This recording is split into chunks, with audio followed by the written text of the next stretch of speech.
GOP Congressman Devin Nunes, ranking member of the House Intelligence Committee. Good morning, Congressman. How are you?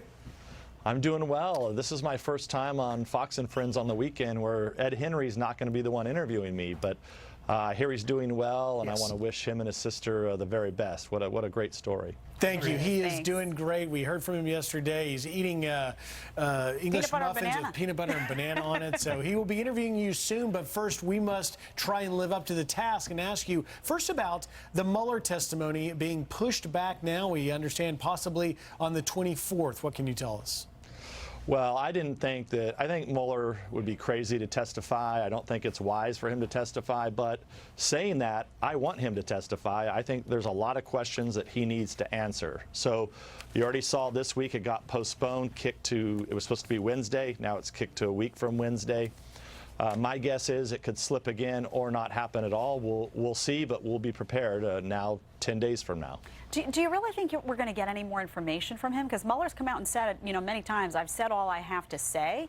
So it almost sounds like he said his piece. I don't know how much more information there is here that he is going to reveal. What do you think? Well, I think that's the key point, is what is he going to reveal? So if he's only going to say what he said in the report, there's no real point of him coming to testify.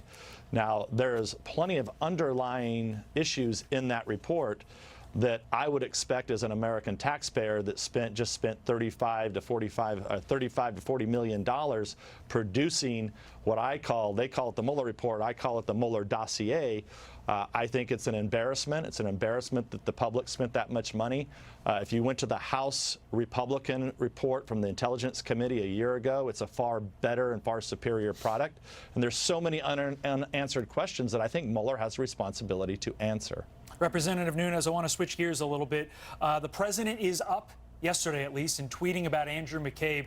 And here's what he writes. Andy McCabe is a major sleazebag among many other things. He took massive amounts of money from crooked Hillary reps for wife's campaign and while Hillary was under investigation by the FBI. And these remarks come after Judicial Watch announced they have filed a lawsuit against the DOJ to obtain records of communications surrounding McCabe and claims he made in his recent book. Do you know what is in those communications? And if so, what is?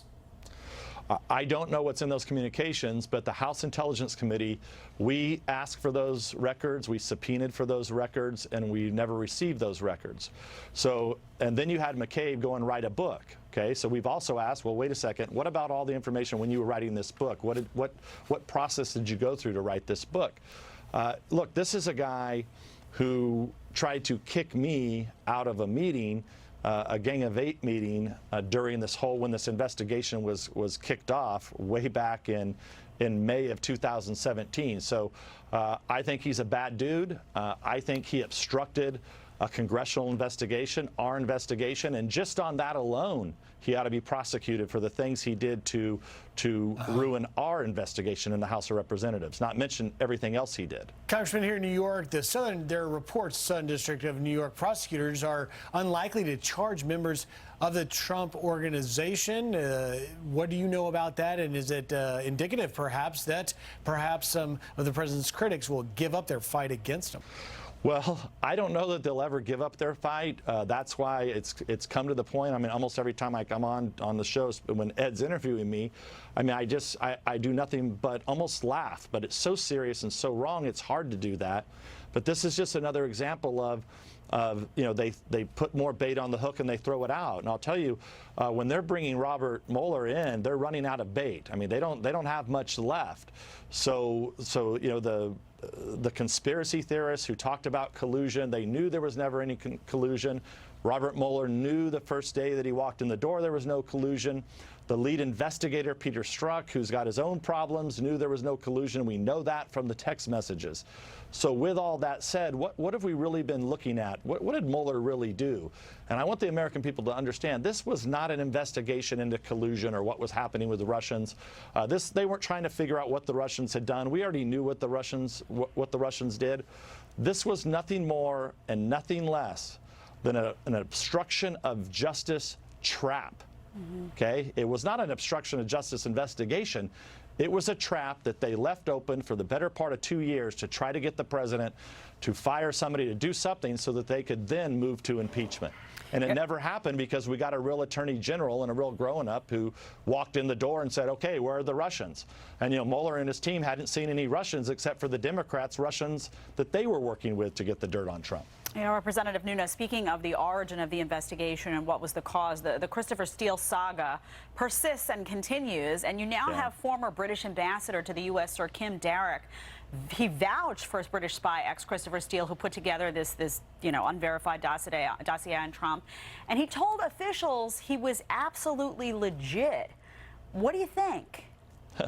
Well, Steele is anything but legit. I think when you actually go through the Steele dossier, people will find in the future that the Steele dossier was probably not written by Christopher Steele himself. It was probably written by Fusion GPS, and the sources, I think, are even more important. I think the sources came from other bad actors. So there's a lot of people in the UK that have a lot to answer for. I mean, they are one of our longest allies and best allies. And hopefully when there's a new government in place over in the UK, some of these questions can be answered. But, you had a guy who hadn't, let's just, specifically on Steele, the dude hadn't been in Moscow for 20 years. Right. He was supposedly relying on second and third-hand reporting from Russians. And like I said just a little bit ago, most of these Russians were either fake or phony Russians or had ties to the Democratic Party. Quickly, does the deep state extend across the pond?